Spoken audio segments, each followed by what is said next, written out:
what's kind of your mindset going into what's going to be a very different look to the 2020 NFL Draft?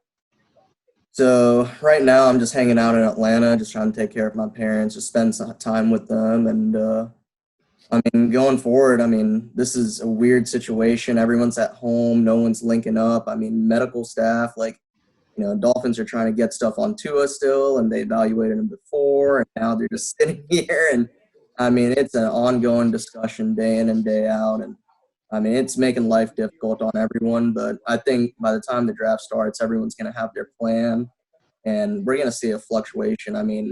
I feel like it's going to be more safer picks going forward than having risk guys. I think the biggest issue you have is that the medical folks can't get to these players like they want to. So whatever they have and whatever they've been able to ascertain, whether it's a combine or there were a few pro days, not many visits that happened because so many things happen with this right before that usually takes place. They're doing a lot of this. They're on Skype and Zoom and all the different methods of getting together with folks to try to understand what those draft picks will be. So it's much different than what we've seen in the past, and I think that's what's going to make this draft so interesting. Roger Goodell is in his basement doing the draft. So that just goes to show you that we've never had anything like this where you don't have guys that are in the facility and really spend some time. So it'll be interesting. Let me ask you guys this before we really get into the crux of what's going on with this year's draft. Going forward, do you think, and it's something that this literally just popped in my head, Charles, as you were talking, do we think that this may create a situation to where some players and some schools try to maybe move up their pro days a little bit sooner, A, closer to the end of their college football season, right?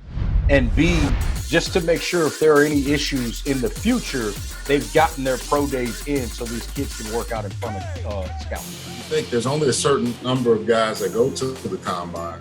And right. So this really hurts, and I think we talked about it and you kind of see what scouts are doing. You've done the work.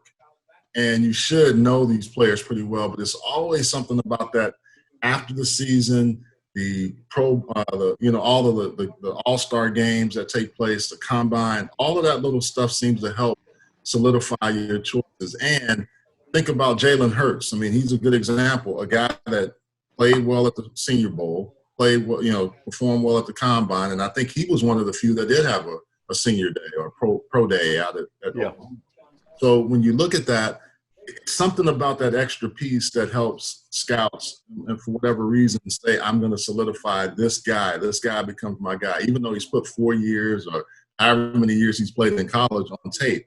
And it could be one of those situations where we'll be a little bit fluid and we'll push this. The only problem this year is if there's any pushback to the season due to when we start a college football season, when that starts, that's going to kind of really depend on when they could do an earlier pro day or do the days right after the combine to get those guys. So really what you want is you want to go to the combine and then have another 4 or 5 weeks before you have to perform again or somewhere in there. You don't want to go too far, but you don't want to go too short. And I think that's some of the things that some of these guys look for.